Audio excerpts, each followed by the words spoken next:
إن الحمد لله نحمده ونستعينه ونستغفره ونؤمن به ونتوكل عليه ونعوذ بالله من شرور أنفسنا ومن سيئات أعمالنا. من يهده الله فلا مضل له ومن يضلل فلا هادي له، وأشهد أن لا إله إلا الله وحده لا شريك له، وأشهد أن محمدا عبده ورسوله. أما بعد، فإن خير الحديث كتاب الله، وخير الهدي هدي محمد صلى الله عليه وسلم، وشر الأمور محدثاتها، وكل محدثة بدعة، وكل بدعة ضلالة، وكل ضلالة في النار. اتقوا الله عباد الله وراقبوه وأطيعوه ولا تعصوه. يا أيها الذين آمنوا اتقوا الله حق تقاته ولا تموتن إلا وأنتم مسلمون. عباد الله، إن الزواج عقد مقدس وميثاق غليظ، ينبغي على الزوجين إقامة حدوده وأداء حقوقه. قال تعالى: وأخذن منكم ميثاقا غليظا. قال المفسرون: الميثاق الغليظ النكاح، أخذتموهن بأمانة الله واستحللتم فروجهن بكلمة الله. والعلاقة بين الزوجين تقوم على الرحمة والمودة لا على القسوة والشدة. قال الله عز وجل: ومن آياته أن خلق لكم من أنفسكم أزواجا لتسكنوا إليها وجعل بينكم مودة ورحمة. والعلاقة بين الزوجين مبناها على الفضل والسماحة لا على التدقيق والمشاحة. قال تعالى: ولا تنسوا الفضل بينكم.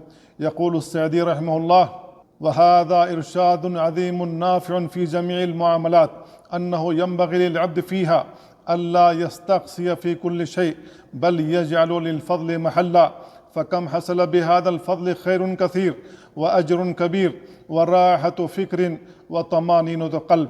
والسعادة الزوجية مطلب لكل زوج وزوجة، ولا يتحقق ذلك إلا بطاعة الرحمن والتوبة من الذنوب والعصيان. ففي الحديث: والذي نفس محمد بيده ما تواد اثنان ففرق بينهما إلا بذنب يحدثه أحدهما. قال بعض السلف: إني لأعصي الله فأرى ذلك في خلق دابتي وامرأتي. ومن أعظم أسباب السعادة الزوجية العشرة بالمعروف، فهي أبقى للمودة وأدوم للصحبة. قال الله جل وعلا: وعاشروهن بالمعروف.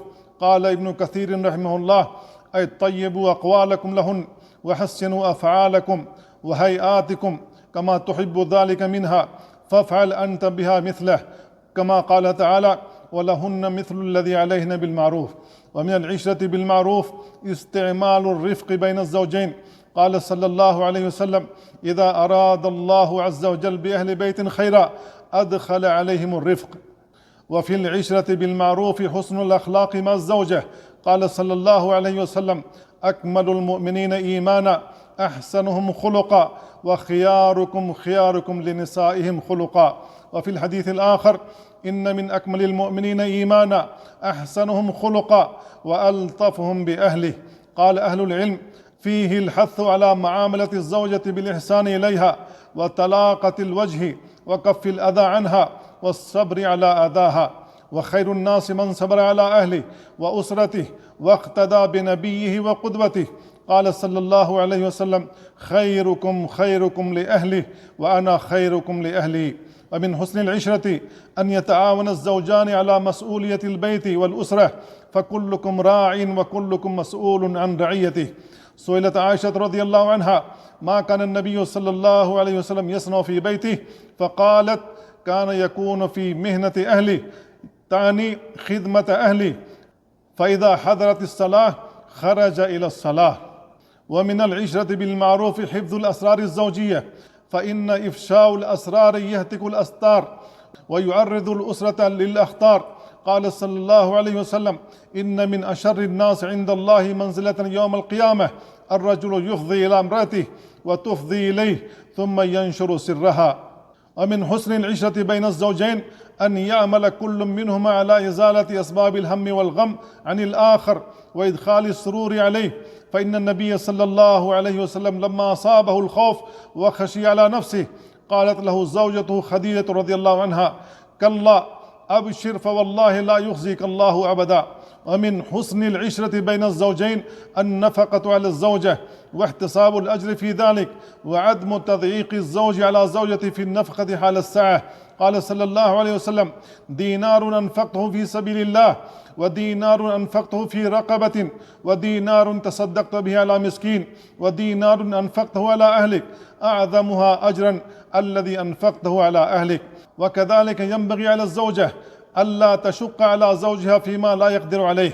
قال سبحانه وتعالى: لينفق ذو سعة من سعته ومن قدر عليه رزقه فلينفق مما آتاه الله لا يكلف الله نفسا إلا ما آتاها. ومن حسن العشرة عدم أخذ مال الزوجة إلا برضاها، فلا يحل مال المرأة إلا بطيب نفس منها. قال تعالى: يا أيها الذين آمنوا لا يحل لكم أن ترثوا النساء كرها. ومن المعاشرة بالمعروف الصبر على مشقة الحياة الزوجية والحذر من الاستعجال بالطلاق. قال الله عز وجل: فإن كرهتموهن فعسى أن تكرهوا شيئا ويجعل الله فيه خيرا كثيرا. قال ابن كثير رحمه الله: أي فعسى أن يكون صبركم مع إمساككم لهن وكراهتهن فيه خير كثير لكم في الدنيا والآخرة. يقول أبو الدرداء رضي الله عنه لزوجته أم الدرداء: إذا غضبت فرضيني، وإذا غضبت رضيتك، فإذا لم نكن هكذا ما أسرع ما نفترق. بارك الله لي ولكم في القرآن العظيم، ونفعني وإياكم بما فيه من الآيات والذكر الحكيم.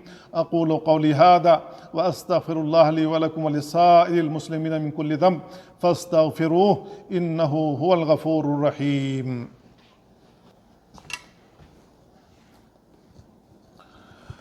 الحمد لله على إحسانه، والشكر له على توفيقه وامتنانه، وأشهد أن لا إله إلا الله وأن محمدا عبده ورسوله.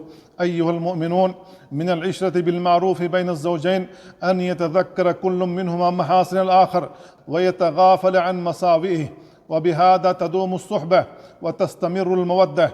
قال صلى الله عليه وسلم: لا يفرق مؤمن مؤمنة إن كره منها خلقا رضي منها آخر.